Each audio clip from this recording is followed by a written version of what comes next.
Alright, so Four Flies on Grey Velvet is currently streaming on YouTube, and this was my first time watch. And this is part of the Animal trilogy from Dario Argento. I think this is the third one, if I'm not mistaken. I just watched and reviewed Cat of Nine Tails recently, so if you want to check out that review, you can watch that. And then I'll probably do Birth with the Crystal Plumage next month, which I have seen before. Alright, so getting to what I like about this movie is I like the mask. It's really weird. It's kind of unsettling. It's got this creepy wide-eyed stare, and you don't really see it that much in the movie though, which is kind of a bummer. I wish we could have seen it a lot more.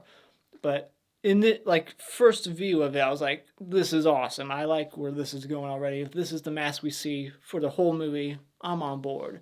It's really creepy. I love it.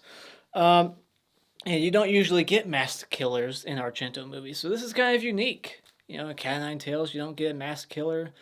You don't get anything in his movies, really. They're always just off camera. They're always framed a certain way so you can't see them. So this is kind of a first for Argento. And also, I think there's some really interesting shots in the movie. It's very well shot, well photographed, some good cinematography to be expected from an Argento picture. And it's very humorous. There's some dark comedy and some like coffin shopping later in the movie. They're like shopping for coffins, and it's pretty funny. And there's some really quirky side characters in this movie, just like a lot of Argento pictures. This is another one with some really funny side characters. There's a parrot named Jerkoff and a guy named Godfrey, but they call him God. There's quite a few more, but those come to mind right away. You know, the gay private detective, I love him. He was pretty awesome. And the killer was not predictable. I did not predict who it was going to be. I thought I don't want to say that now. That would be a spoiler, but I was suspecting that the killer might be this kind of person initially, and then I started not to think that, and then I kind of went in that direction at the end. But I did not predict the killer, so that was a nice surprise at the end. And it's another one of those Argento movies, and really Italian movies, where the ending's just very abrupt. Like the killer is dead, and then the credits just start rolling. It just makes me laugh every time. So, as for things I didn't like, I wish they would have used the mask a lot more. I really would have liked to see that more. There wasn't enough of like the killer's presence, not enough stalking and POV that I would have liked. The kills are pretty weak. No gore, no on-screen kills really whatsoever. I don't remember a single kill in this movie. I just got done watching it. So that's not like Argento at all. They're usually very stylized or gruesome. Nothing here. So that was really a bummer. There's this movie, just like Cat of Nine Tails, has this trope where someone has information and they just won't fucking say it over the phone. They're like, I got something to tell you, but I'm just not going to tell you right now. I'll talk to you in a few days. And then they die. So it's like, now you just took that information with you to the grave. Ugh. And so it's a tad slow at times too. Maybe that's just me. It could be. But maybe it could be because I was drinking, and drinking makes me really tired. So I was like nodding while watching this movie at times. It was just a little slow in the middle, but that could just be the alcohol. There's a really bad music cue that just came out of nowhere. I didn't like it at all. Like, it just, out of nowhere, Hallelujah just starts playing. Where did that come from? It was so jarring. I did not like it. It felt too comedic. I liked some of the humor in the movie, some of the quirky characters, but that kind of comical music editing I did not like. And while we're on the subject of editing, there was some really weird hard cuts in the film. Was it just the version I watched, or was that just how the movie is? There's some really weird hard cuts. And also, the version I watched, it's only during the exposition at the very end, when the killer's giving their speech on why, it just turns into all Italian. There's no English, no subtitles, nothing. So now I'm just like completely lost on the reason why. It was like, not completely, it was like half English and then half Italian. So the killer would be like, I was doing it because, and I'm like, oh great, now I don't know why. They would just start speaking Italian in the middle of their speech, and then it would go back to English for 5 seconds, and then jump back to fucking Italian. So now I don't know exactly all the information here. Like, I don't know all the reasons why. I don't have all the answers here. So maybe I shouldn't be reviewing a movie, and I should wait for a fucking 100% English version to watch. But I did look up the movie on Wikipedia to read some things real quick, just to make sure that I knew some things. I read some things that answered some questions. One thing I didn't understand in this movie, and maybe it was explained during the Italian section of that speech at the end, I doubt it, but the dream sequences? What was up with that? The guy just keeps dreaming of someone. Was it him or some other guy getting almost beheaded in public? What was up with that? I have no idea. Someone please explain it to me. But yeah, that's really. This is like.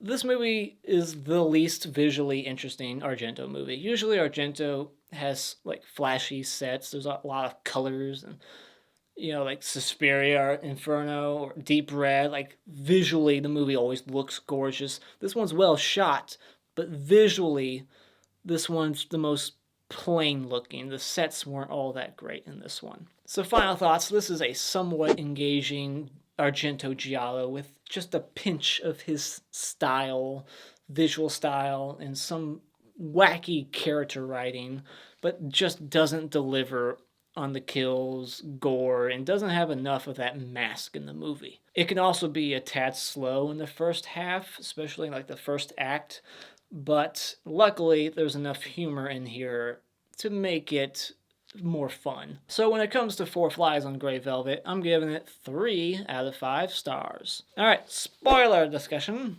So there's a shot from inside the guitar that was pretty interesting to see. It was a cool shot. It seemed like something Scott Spiegel would do in Intruder. A shot from inside the guitar, and we just see like a hand strumming the strings in front of the camera lens.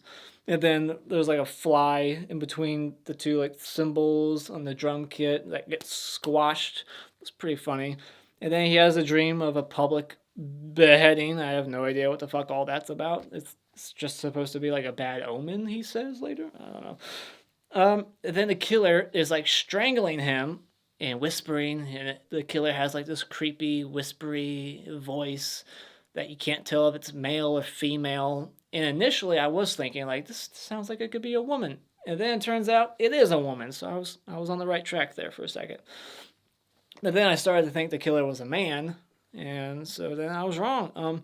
But the killer's like, I could kill you, but I'm not. I'm going to make you suffer for a while. And so he accidentally kills this guy who's been stalking him for like a week, or he thinks he killed him. And there's like a paper the next morning talking about some unidentified man was killed, so he thinks that's the guy he killed. And then we get that Hallelujah music cue out of nowhere. What the fuck was up with that? And we get this mistaken identity moment where he's like beating up the doofus mailman, one of the many quirky, weird side characters in the film. He keeps delivering the wrong mail to this place, like Swedish porn. And then the maid somehow knows who the killer is, and I didn't understand how she knew until I read Wikipedia. Apparently she saw the killer when the main guy gets attacked. She saw him, or saw the killer, the wife, the girlfriend, whatever, and now she's trying to blackmail the blackmailing girlfriend, and she's at the park, and we get these weird like hard cut edits in there, and then a really claustrophobic moment of her like walking between these two walls. Like, where is she? It was like a children's playground. Now it's like the fucking maze in The Shining, but with like brick walls. It's like a maze, and I don't know where she's at. And she's like yelling for help for the guy on the other side, like, help me, So someone's trying to kill me, and the guy on the other side's like, no, don't worry, no one's gonna kill you. Like, how the fuck does he know? He seemed really confident that she was alright, and then she dies off camera, complete cutaway.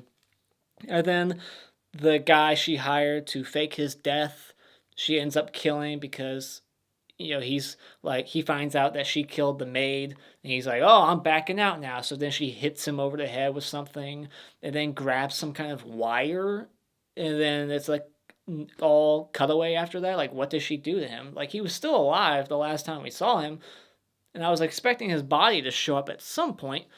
But no, she did something else to him with like a wire or something, but I don't know.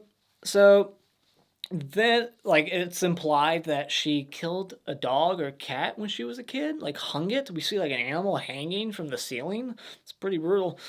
And then she spent some time at an asylum. And then there's also when that guy gets killed, Carlo Morosoi, whatever. There's like a bad fast forward edit. Ooh, that was not necessary. It was like that fast forward edit in Tenebrae with the dog. It was that bad. So then we meet the gay private investigator who's talking about how he's never solved a case. He's failed 84 times. And then he finds out who the killer is, won't tell the main guy for some reason, the information he has. He's like, he starts to, I think he looks at a photo and he's like, oh, there's a resemblance between these two people, but he won't say what he's thinking. And then he ends up getting killed at like a subway bathroom from the girl kills him, hits him over the head, and then like injects him with some like blue poison or whatever. And she's like, congratulations, you finally won a case. And he's like, his dying words, I love that his dying words are like, I did it. I finally solved the case and it got me killed. And so then like he starts fucking his girlfriend's cousin. I didn't know it was her cousin until I read Wikipedia. And then when she dies, it's like almost like Psycho in a way. It just kind of reminded me of Psycho, the way it was shot. It was really weird. Like, her head's like, she gets like sliced in the face and then she's like falling down the stairs, but her head's like bumping on each step on the way down. It's like boom, boom, boom, boom, boom. And then cut away, stab towards the face. And then this movie just got ridiculous.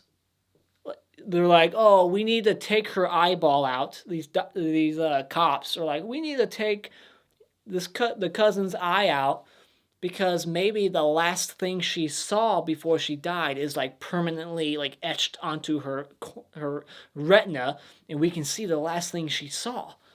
And then they actually succeed at finding that out. They see the last thing that she saw was 4 flies on gray velvet.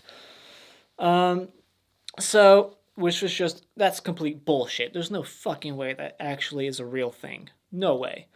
So then we get like this motivation speech, and half of it's in Italian, but what I got out of it was we got like a sleepaway camp twist going on. Her father made her dress up like a girl, and her boyfriend looks like her dad, and her dad died before she could kill him, and he sent her to an asylum and her mother died at the asylum. And then there was some Italian mixed in there somewhere. I'm not sure what was said there. So help me out, please. And then so she wanted to kill her boyfriend because he looked like her dad. So she's killing her boyfriend, fantasizing about killing her dad. She's making him suffer just because he looks like her father. Like, he doesn't deserve all this shit. He didn't do anything to her. And but when he starts to suspect that she was the killer, he just immediately starts slapping her around. Like, you bitch, it was you all along. So yeah, very Italian, all the slapping. And then Godfrey shows up, and then she gets in the car, runs away, drives away, and then immediately crashes into a truck, and we get this slow-mo shot, the glass of the windshield hitting her face, and then something like decapitating her head, and then the car explodes. Roll credits. The end. So yeah, that is the end of Four Flies on Grey Velvet. What are your thoughts on this movie? Let me know in the comments below. Is it your favorite of the Animal trilogy? It's probably my least favorite. But yeah, that's just my opinion. What about you? Where does it sit in your ranking of Argento movies? Let me know in the comments below. And as always, if you like what you've seen here, you can hit this like button and become a subscriber today just by clicking on my cartoon face in about 5 seconds. And remember, it's all an opinion. You don't need to get butthurt about it.